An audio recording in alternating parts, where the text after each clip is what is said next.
سرکار مدینہ صلی اللہ علیہ وسلم کے پیارے پیغمبر،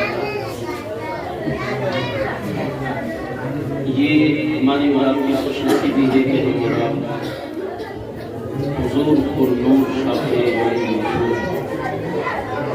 روحی فدا جناب حکمت مجتبیٰ محمد مصطفیٰ صلی اللہ علیہ وسلم کی نورانی اور مقدس محفل کے اندر بیٹھے ہوئے ہیں۔ آج کی یہ پاکیزہ محفل مرحوم حاجی محمد رمضان صاحب کی پوتی اور جناب شوکت صاحب کی لڑکی کی شادی کے موقع پر سجائی گئی۔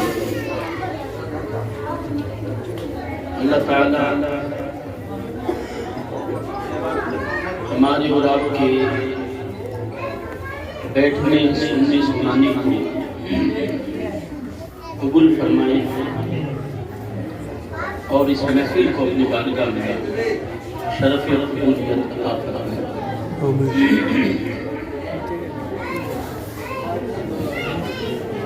شادی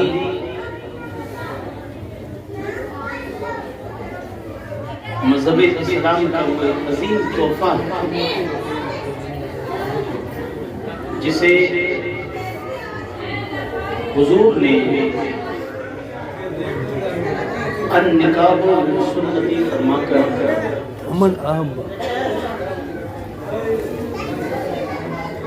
امت مسلمہ پر یہ احسان فرمایا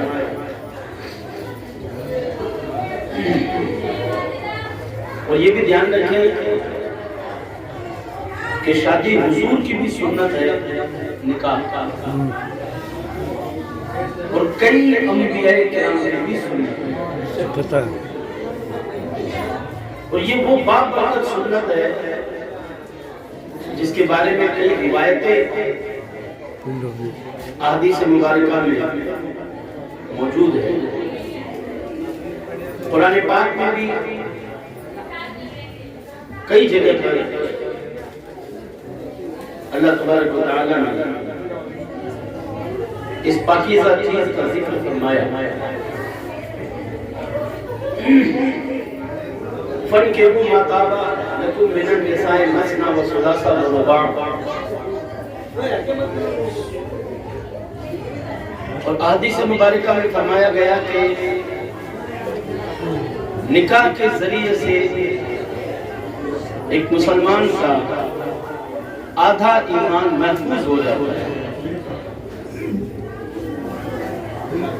اگر میں قرآن و حدیث کے حوالے سے شادی کی فقط روایتیں ہی بیان کروں تو آج کی محفل کے لیے کافی ہوگا کہ کس طریقے سے اس عظیم سنت کے بارے میں بیان فرمایا گیا، لیکن افسوس کا مقام ہے کہ مسلمان نے آج اس شادی کو صرف ناچنے اور گانے کا ایک ذریعہ بنا دیا۔ جو پیچھے بیٹھے ہوئے ان سے میری گزارش ہے کہ آگے ابھی بھی بہت جگہ ہے، اگر آپ آنا چاہیں مجھے معلوم ہے کہ آپ آئیں گے نہیں، آپ کسی اور کو بھیج دیں گے، لیکن پھر بھی میں گزارش کروں گا کہ اگر 5-7 آدمی بھی اگر آگے آ کر تو جگہ موجود ہے۔ شادی کا ایک کانسیپٹ معاشرے میں ایسا بنا دیا گیا ہے کہ لوگوں نے یہ سمجھ لیا کہ ناچ گانے بغیر شادی ہو ہی نہیں سکتی، ڈھول تاشا ڈیجا باجا بغیر شادی نہیں ہو سکتی۔ اور معاذ اللہ کئی لوگوں کو خیال اور سوچ یہ ہو گئی ہے کہ اگر تھوڑا بہت بھی کچھ نہیں ہوا تو پھر وہ شادی کی رونق نہیں، اس شادی میں مزہ نہیں ہے، اس شادی میں کوئی لطف نہیں ہے، اس شادی میں کوئی رونق نہیں ہے جہاں ڈھول تاشا ڈیجا باجا ناچ گانا نہ ہو. استغفر اللہ رب العالمین. یہ ایک غیر مسلم کی تو سوچ ہو سکتی ہے لیکن مسلمان کی سوچ یہ نہیں ہوتی. کلمہ پڑھنے والے کی یہ سوچ نہیں ہو سکتی کہ جس چیز کو میرے نبی نے اپنی سنت فرمایا ہو اس چیز کے اندر وہ شیطان کی رضا کو داخل کرے. کان کھول کر آپ میری بات سنیں. ایک مسلمان کا قطعی یہ شیوا نہیں ہو سکتا کہ وہ حضور نے جسے خصوصاً فرمایا ہو النکاح من سنتی، نکاح میری سنت ہے. سنتیں ہزاروں ہیں، سنتیں سینکڑوں ہیں، لیکن بہت کم چیزوں کے بارے میں حضور نے فرمایا یہ میری سنت ہے. امت کو رغبت دلانے کی خاطر، گناہ سے بچانے کی خاطر، ایمان کو مکمل کرنے کی خاطر، زندگی کو اللہ اور اس کے رسول کی ڈگر سے جوڑنے کی خاطر،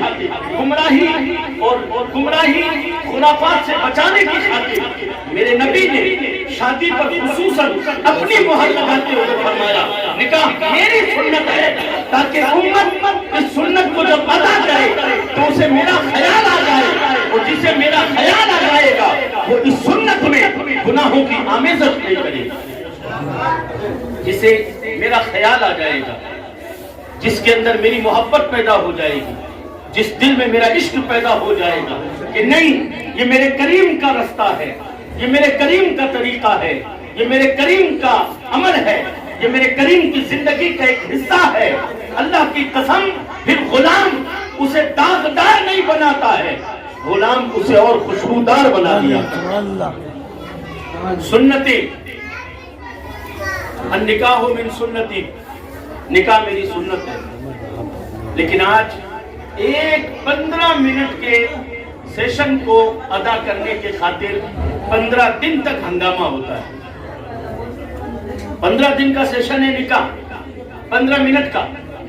کتنے منٹ کا؟ 15 منٹ. بولے کتنے منٹ کا؟ 15 منٹ کا سیشن ہے. باقی سب تو آپ کے بنائی ہوئی چیزیں ہیں. اتنے دن پہلے بیاں مانگنا، پھر اس کے بعد میں سگائی کرنا، پھر اس کے بعد میں گانٹھیا کرنا، پھر اس کے بعد میں تیل پیٹھی کرنا، پھر اس کے بعد میں بان کرنا، پھر اس کے بعد میں پھول مالا کرنا، پھر اس کے بعد میں ہار وغیرہ کرنا. یہ تو ہمارے بنائے ہوئے ہیں. اسلام نے جو آپ کو دیا ہے وہ صرف 10-15 منٹ کا پروسیسر ہے جسے نکاح کہتے ہیں. کتنی دیر؟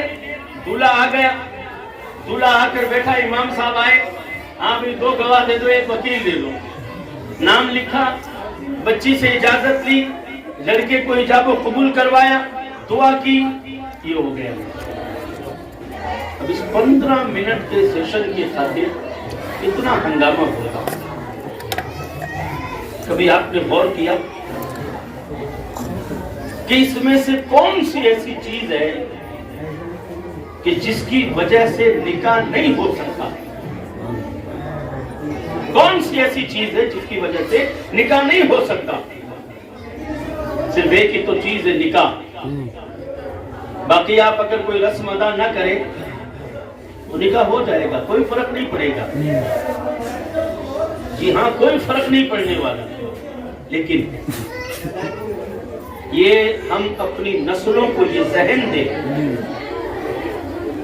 جیسے آج ہوتا نا کہ معاشرے کے اندر، سماج کے اندر کوئی رسم ہوتی نا تو وہ رسم اگر 50 سال سے چلتی آ رہی ہے تو کوئی ختم نہیں کرتا اسے. کیوں نہیں ختم کرتا؟ سب کو ڈر لگتا ہے، ارے نہیں یار وہ باپ دادا کے زمانے کی رسم ہے، باپ دادا کے زمانے کی رسم ہے، سماج پورا ٹوٹ جائے گا، سماج پورا مخالف ہو جائے گا. باپ دادا نے 50 سال پہلے جس رسم کو جس رسم اور رواج کو طے کیا تھا، آج نسلیں اسے لے کر بیٹھ گئی. تو میں تو اکثر جگہ کہتا ہوں کہ تم شادیوں کے اندر اتنی پاکیزگی پیدا کر دو کہ اس پاکیزگی کو تمہاری نسلیں قیامت تک لے کر بیٹھ گئی. سبحان اللہ. آنے والی نسلیں یہ ذہن، یہ شعور رکھیں کہ شادی ایک پاکیزہ چیز ہے، نکاح میرے نبی کی سنت ہے.